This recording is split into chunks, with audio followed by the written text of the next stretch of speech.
Our goal for today's lesson is to determine the equation of various sinusoidal functions given a description, a graph, or a scenario. So example 1 has, for each of the following descriptions, determine two equations to represent the function, one using sine and one using cosine. So the only difference between your sine function and your cosine function is basically one is the horizontal translation of the other. It's kind of where the y-intercept lies. The rest of it is all the same. So it only really changes your phase shift part of your equation. The amplitude period, so the k value, and the axis of the curve are the same for both sine and cosine. All right, so our amplitude is 8, the period is 180 degrees, and the axis of the curve is y equals -4, and it has a maximum at 45, 4. So it might help to draw a picture, it might not, it depends on how your brain works, but I'm a very visual person, so for me, I'm going to do a nice little sketch of this. So here's my x-axis, here's the y-axis. The amplitude is 8, the axis of the curve is 4. So I'm just going to draw in, just kind of jot in an axis of the curve at -4. So this is my y equals -4 here. So -4 on there, and then that means this would roughly be +4. So that gives me my amplitude of 8 right here. That's my amplitude. That means I need to go down another 8 to get to the spot where it would have its minimum. So if I go 8 down from -4, that takes us down to -12. Okay, the period is 180 degrees and the maximum is at 45. So what I'm going to do is just take 180 degrees and divide it into 4 sections just to see how many degrees are making up kind of the 4 sections of our graph here. And if I do that calculation, we get 45, which is kind of nice because at 45 degrees, we're at the maximum. So we're going to have a point right there on our graph. But 45 degrees before that, we should be on the axis of the curve. So this is 45 degrees right here. And then 45 degrees later, we should be back on the axis of the curve. 45 degrees after that, we better be at the minimum value. And 45 degrees after that, or 180 degrees in total, we'll be back on the axis of the curve. So my sketch might look something, let me see if I can draw a nice curve here. Okay, so not super awesome, but there we go. There's one phase, one cycle of my sinusoidal curve. Okay, and then it would come up and there would be a second cycle of it. Okay, based on that then, sine curve is really quite easy. I don't have to worry about a phase shift because my y-intercept is on my axis of the curve. I could have y equals, amplitude is 8, sine. Now, if the period is 180, we can get the k value. K is always equal to 360 divided by the period. So 360 divided by 180 is going to give us 2.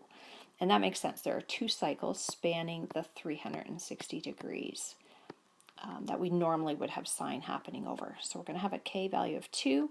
We don't have to worry about a phase shift, so I can just make that a 2x, and then axis of the curve is at -4. If I go to do that in the version of the sine, everything, as I said, would be the same, except there will be a phase shift now. So we're going to have 2x. Cosine normally would have a y-intercept at its maximum, but that has been shifted over 45 degrees to the right, so this should be an x minus 45 degrees. So that will take it 45 degrees to the right. And if you put... And then, of course, the equation of the curve is the same, it's still the -4. If you put both of these 2 equations into your graphing software, they should land on top of each other.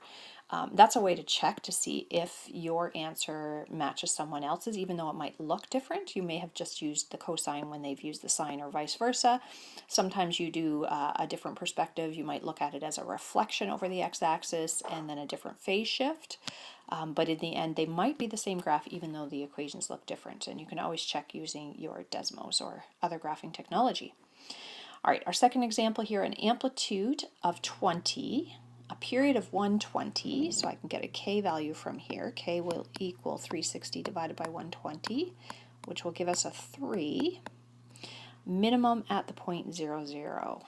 Okay, so let's do a sketch of this. Minimum at 0, 0, an amplitude of 20, and a period of 120. So one phase might look like that, one cycle might look like that. That would be 120 there.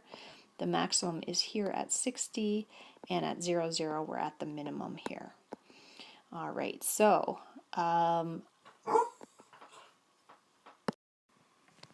if we create our equation here, if I think of this as our sinusoidal equation, I need to also figure out where that axis of the curve will be. And that's halfway between our max and our min. We know the amplitude, this distance here, that amplitude is 20, which also means then the distance from here to here has to be 20, which then gives us that the axis of the curve is occurring at positive 20. The maximum is up at 40. So axis of the curve will be y equals 20. Amplitude is also 20. What else do we need? Let's just try and put this. Oh, sine. If we're working with the sine curve, normally we're on the axis of the curve for our y-intercept, but that has been slid over a quarter of a period, which that means a quarter of the period would be 30. If I do my 120 divided into 4 equal pieces, a quarter of a period is 30 degrees. So working with sine then, amplitude is 20. We're going to have the sine. Our k value is a 3. We're shifting it over 30 degrees. And I did not leave myself much room here. Let me erase. Let's see if I can move some stuff. I don't know whether you can actually see me erasing things and moving things around, or whether it just is always gone from from your site. And then we should have a plus 20 on the end of that. And what I had was k is equal to 3. All right, so if I do that in terms of sine, we should have that as the equation. If I do this in terms of the cosine, everything else looks the same. The amplitude looks the same. Now, I'm not going to use a phase shift actually on this. What I'm going to use, because I'm starting at the lowest point instead of at the maximum point, if I do a reflection, so I'm going to put a negative in front of that 20 cos, then I don't have to worry about a phase shift for that either. But all the other pieces stay the same, the 3 and the 20s. Okay, hopefully that makes sense. Again, put that into your graphing technology. You can check, make sure that those do line up together. Okay, this time I've given you the graph. Now you need to come up with the equation. So if I look at this, the first graph, I have a maximum at 4 and the min is down at 2, negative 2. Max at 4, min at negative 2. Halfway between those two values will be the axis of the curve. Now I could, to get the axis of the curve, I mean I can see it quite easily here, but the axis of the curve would just be your max plus your min divided by 2. It's the midpoint. We add those together, it's like your average. Max plus min divided by 2. So if you add those together and divide by 2, you will get 1 as your axis of your curve. Your amplitude is the distance between that axis of the curve and the max, or the axis of the curve to the min. So this distance, which looks like it's 3 units, or likewise here, our distance for our amplitude equals 3. Again, you can calculate this by doing max take away min. A equals max take away min divided by 2. But I can just see it from the graph, but if you need to, I mean, you could do 4 take away negative 2. That's going to give you a 6 divided by 2 equals 3, which I said from the graph it was 3 units big for your amplitude. Okay, now the other thing I need is the period, and it looks like, ooh, it's kind of hard to read from this one, but what I would do is go from like a point to a matching point. So I'm highlighting a maximum point and a second maximum point. This maximum occurs at negative 45. This one's happening at 315. I want to know the distance between those. So the distance between those, I have 315 units this way, and then I go another 45 on top of that. The period altogether is 360. Period equals 360 degrees. That means my k value is just a simple 1 when I go to write the equation. Now this one, it doesn't say whether I have to use sine or cosine. It just says an equation.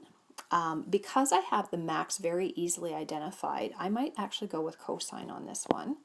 And y will equal, my amplitude is 3, the cosine I'm going to go with just a regular x, 1x, and then I'm moving it to the left this time by 45 degrees.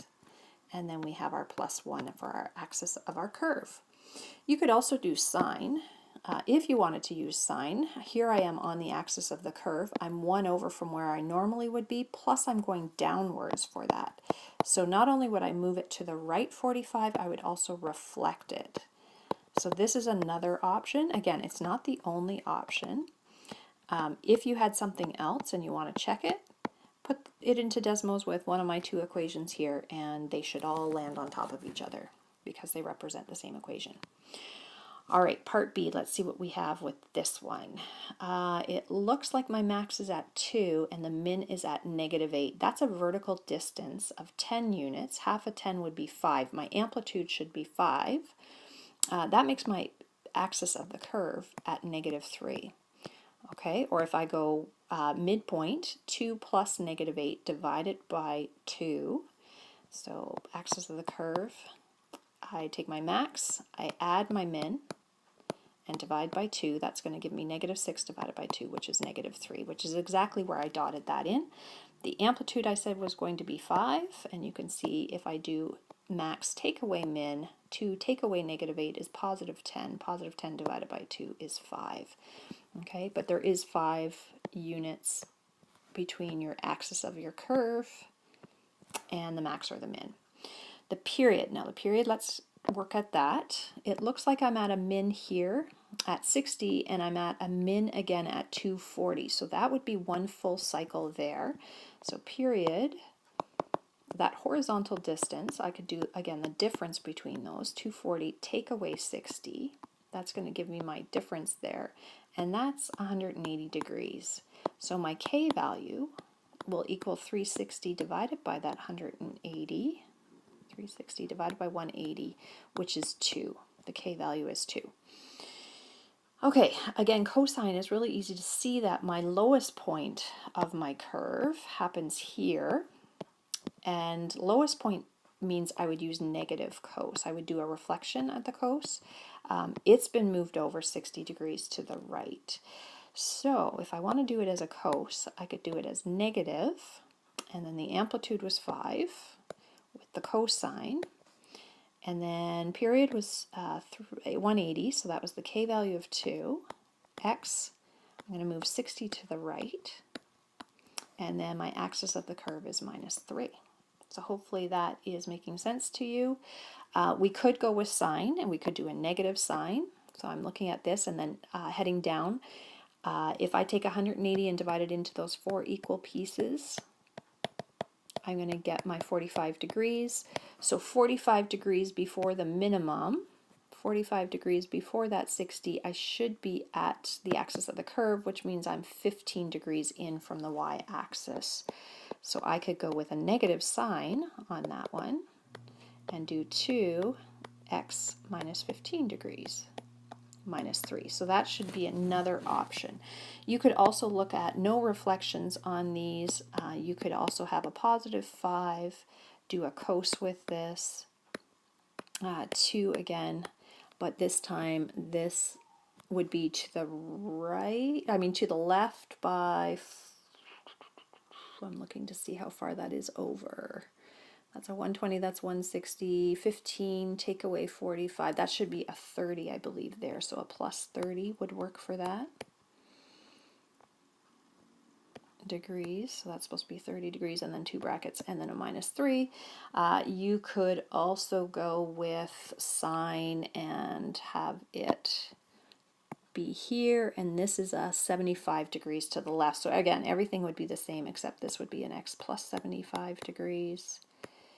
And this would be a sine and no reflection. So y equals 5 sine bracket 2 bracket x plus 75. So those are all different options. They all represent the exact same curve there.